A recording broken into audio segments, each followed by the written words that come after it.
Today, we're starting a series that I'm so excited about because I think this information is going to make a big difference for you, especially if you're struggling in your relationships with your adult children, your spouse, your friends. We're talking about the nervous system.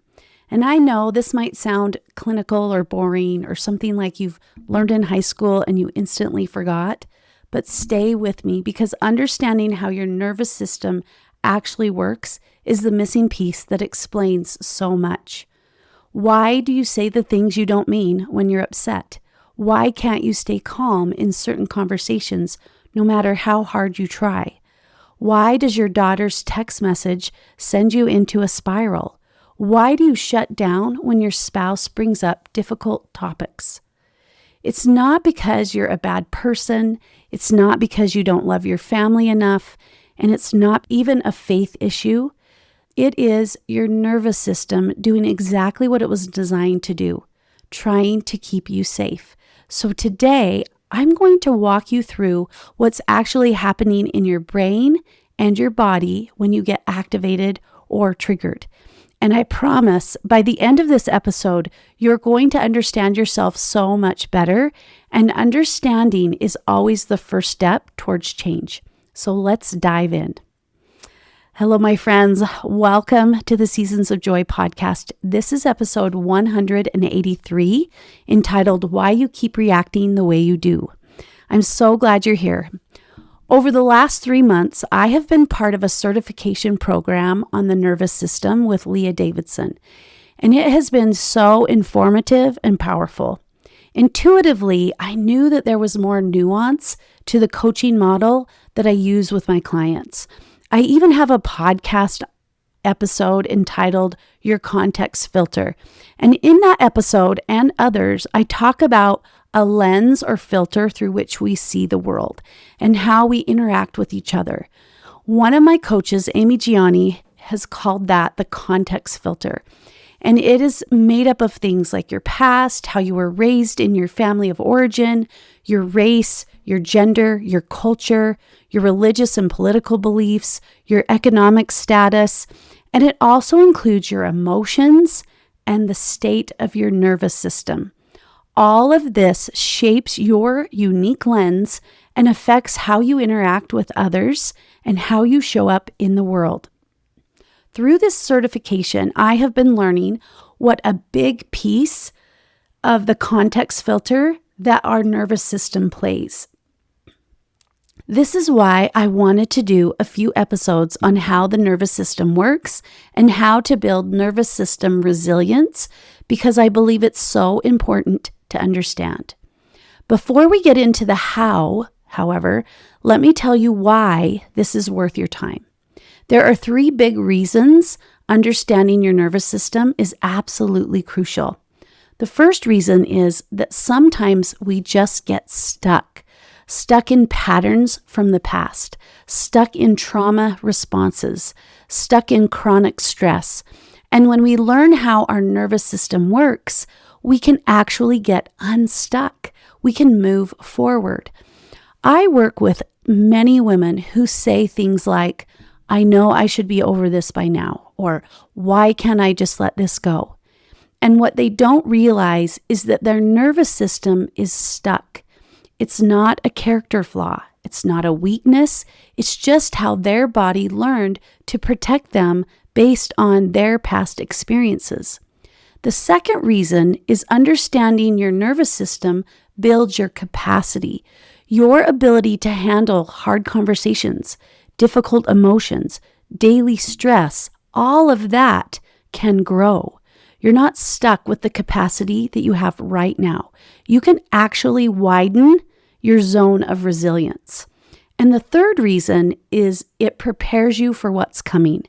Because let's be honest, life is going to keep happening. Your adult kids are going to keep making choices you don't understand. New challenges are going to arise. And when you can understand how your nervous system works, you're not just white-knuckling your way through it. You can actually be prepared. So that's the why. I need to start by talking about trauma. And I know that word gets thrown around a lot these days. So let me just clarify what we're actually talking about. There are really 3 types of trauma that you need to understand and know about. The first type is primary trauma.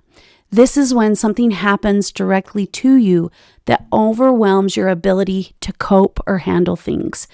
And within this, there are what some people call big T traumas and little t traumas. Big T traumas are the ones we typically think of: physical assault, accidents, natural disasters, serious threats to your safety, the big obvious ones. But then there are little t traumas, and this is where so many of us miss it. These are the things like chronic criticism, being picked on or bullied, divorce, infidelity, ongoing tension in your house growing up. They might not be life-threatening, but they absolutely impact how your nervous system learned to respond. Now, just because something doesn't qualify as a big T trauma does not mean it didn't affect you. Those little t traumas add up, and they shape how you respond today. The second type is secondary trauma. This is witnessing someone else go through the trauma. If you watched your child suffer, if you were present for someone else's crisis, your nervous system registered that too. And the third type is environmental trauma. Simply being around someone who's constantly activated or angry or anxious, even if nothing is happening directly to you, your nervous system learns to be on high alert. So when I talk about trauma, I'm not just talking about the big dramatic events. I'm talking about the accumulated experiences that taught your unique nervous system when to feel safe and when to sound the alarm. Now, we're going to be talking about what is actually happening in your brain when you get activated or triggered. I've talked about this on the podcast before, and basically it's this. You have 2 parts of your brain running the show. First, there's what people call the survival brain. I like to call it the toddler brain. Other people call it the primitive brain. Basically, this is the part of the brain that focuses on keeping you alive. It avoids pain, it seeks pleasure, and it conserves energy. Some people refer to that as the motivational triad. This brain is fast. It's automatic. It doesn't think. It just reacts. And all your patterned behaviors from the past are hardwired here. When you're being chased by a tiger, this brain is perfect. No time to think, just run. The problem is this brain doesn't know the difference between a tiger and your daughter telling you that she's not coming home for Christmas. Both register as a danger. Then there's your CEO brain, or your higher brain, your adult brain. This is in your prefrontal cortex. This is where you can think critically, plan ahead, regulate your emotions, make good decisions. This is the part of your brain you want making decisions about your relationships. But here's the problem. When your survival brain perceives threat, it shuts down access to your CEO brain. You literally cannot think clearly when you are activated. You can't access your logic. You can't regulate your emotions the same way. This is why you say things you regret. This is why all those great communication strategies that you've learned fly out the window in that moment. Your CEO brain has gone offline and your survival brain has taken over. It's not because you're weak or because you're not trying hard enough. It's just how your brain works. So let's talk about what it looks like physically. What is actually happening in your body when you get triggered?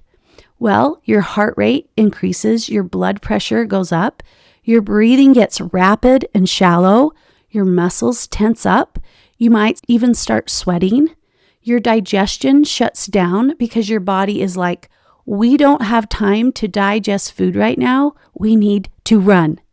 And access to your clear thinking goes way down. This is your stress response. Your body is mobilizing for action, fight or flight. But here's the thing we need to understand. We need this response. When there's actually danger, this is life-saving. But most of the time, we are not in actual danger. Your son's eye roll is not a threat to your survival. Your mother-in-law's comment at Thanksgiving is not going to kill you.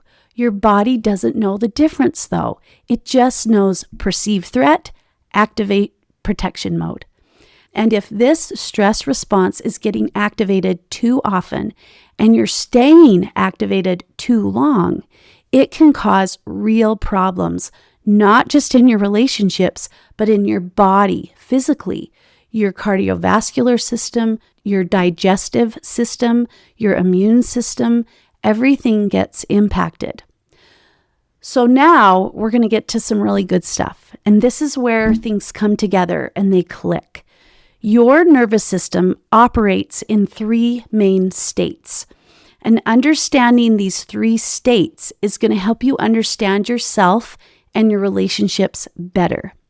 So state number 1 is the ventral vagal. And Leah Davidson calls this team resilient. This is your social engagement system. This is where you're regulated, grounded, aligned, present, centered, right? You can think clearly. You can connect with others. You have access to compassion and curiosity. This is where you feel safe, where you feel at home, most like yourself. Your breathing is easy. Your heart rate is steady. You can make eye contact and your face is relaxed. This is where you want to be for your relationships. This is where transformation and change happens. When you're in this state, you can have a hard conversation with your adult child and actually stay present. You can hear something you disagree with and stay curious instead of defensive. State number 2 is the sympathetic state. Leah calls this team hyper. This is your mobilization state, your fight or your flight. Your body perceives danger and then it mobilizes you to take action. Your heart rate increases. You get a flood of stress. Your muscles tense. You're activated, agitated, maybe anxious or angry. You feel restless, defensive. There's a lot of energy. When you're in this state, you've lost access to your clear thinking, to your logic. You can't access compassion in the same way. You're just trying to protect yourself. This is you in the middle of that argument that you promised yourself you wouldn't have. This is you saying things you don't mean. This is you unable to listen because you're just wanting to defend yourself. And state number 3 is dorsal vagal. And Leah calls this team hypo. This is your immobilization state. This is shutdown. This is collapse. When fight or flight doesn't work, when the danger feels like too much, your system's last resort is to actually just shut down, to disconnect. Your heart rate actually decreases. You might feel numb, checked out, like you're watching your life from far away. There's feelings of hopelessness, helplessness, and exhaustion. You have no access to connection. You don't even have the energy to fight anymore. You want to just disappear. And this is you saying, I just can't deal with this anymore, and completely withdrawing. This is you going numb. Now, this is crucial to understand. You move through these states in order, and it's not a choice. It's biology. These are automatic responses. When you're in a regulated state or that team resilient place and something happens that feels threatening, your body doesn't ask permission to move into team hyper. It just does it. You try to handle things from your regulated state first, but if your system still perceives a threat, it moves in to fight or flight. And if that doesn't work, if you still don't feel safe, it moves in to shut down. Now, you need to understand that there are no bad states. We actually need all 3 of the states. They are trying to protect us. The problem is when you get stuck, When you're living in chronic anxiety or team hyper or chronic shutdown, team hypo, that's where the problem lies. And so the goal is to be able to move through these states fluidly and come back to home base, to that regulated state when the threat is over. So let's talk about these different states and what they look like in your actual relationships. So in Team Resilient, this is you being out with your daughter and she tells you that she's decided to stop going to church. And you feel that squeeze in your chest. Of course you do. But you can stay present. You can take a breath and you can say, tell me more about that. You're sad about her choice 100%, but you're not making it mean you failed. You're not making it mean your relationship is over. You can actually hold space for your feelings and still stay connected to your daughter. Now in Team Hyper, this might be you getting a text from your son about something he's frustrated about. And before even really reading that text, you're firing back a defensive response. Your heart is racing. You can hear your voice getting louder in your head as you type. Or it's you lying in your bed at 2 a.m. and you're replaying a conversation from dinner earlier in the day, thinking of all the things you should have said and all the ways that you could have defended yourself better. You're activated, you're mobilized, and you can't access your clear thinking. Now, Team Hypo in action might look like after months or years of conflict with your adult child, you just don't have it in you anymore. You stop reaching out, you just stop trying. You go through the motions at family gatherings, but you're not really there. You're just numb. Just checked out, just surviving.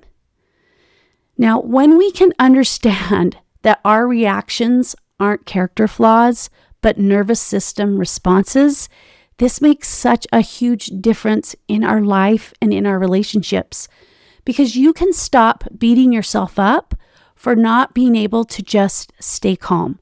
You can stop thinking that there's something wrong with you because you can't seem to handle conflict the way other people do.